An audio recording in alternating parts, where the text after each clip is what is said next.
सुशांत, जैसा कि खुद वकील ने भी बताया कि वाराणसी अदालत में भी मेंटेनेबिलिटी को लेकर चैलेंज किया गया था कि केस सुनने योग्य ही नहीं है।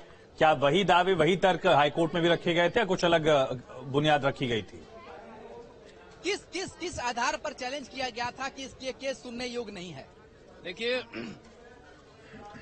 मुस्लिम पक्ष का कहना था कि वक्फ का ये संपत्ति है और 1991 प्लेसेस ऑफ वर्शिप एक्ट इस पर लागू होता है, इसलिए ये सुनवाई योग्य नहीं है।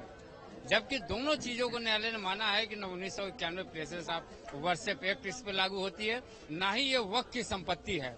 न्यायालय ने माना है, इसलिए इसको देखते हुए जिला न्यायालय ने इसको खारिज कर दिया था।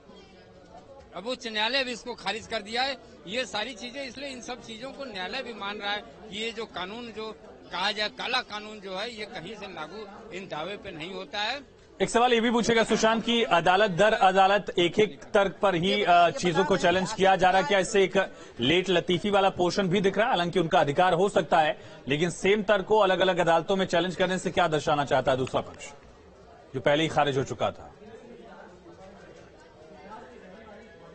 देखिए, जो हमारा कानून है उसके अनुसार ये कानून सभी को ये हक देता है कि अगर आप निचली अदालत संतुष्ट नहीं होते हैं तो आप उच्चतम अदालत में जा सकते हैं। और इसीलिए अंजुमन इंतजामिया कमेटी ने हाईकोर्ट का रुख किया था, पर वहां पर भी जो दावे पेश किए गए थे उन दावों से हाईकोर्ट संतुष्ट नहीं हुआ और इस केस को चलने की अनुमति दी है। अब जाहिर सी बात है, कानून में ये प्रावधान है कि आप सुप्रीम कोर्ट का भी रुख कर सकते हैं अगर हाईकोर्ट के फैसले से खुश नहीं है, आपको लगता है कि आपके पक्ष में नहीं है और कानूनन आप इसमें फिर से जीत दर्ज कर सकते हैं। तो इसलिए जाहिर सी बात है, सुप्रीम कोर्ट का रास्ता बना है। और ये जो तीनों अदालत है, इसमें पहले से ही क्लियर था कि जहां जहां भी दोनों ही पक्षों को आपत्ति होगी वो अगली अदालत में जाएंगे। तो अब अंजुमन इंतजामिया कमेटी के पास एक ही विकल्प बच गया है कि सुप्रीम कोर्ट में फिर से वो आपत्ति दाखिल कराएंगे और वहां पर सुनवाई होगी। और वहां पर भी अगर यही फैसला आता है तो अब ज्ञानवापी के श्रृंगार गौरी पूजन के लिए केस चलने की अनुमति हो जाएगी। फिलहाल अभी की अगर बात की जाए मौजूदा स्थिति की, तो हाईकोर्ट ने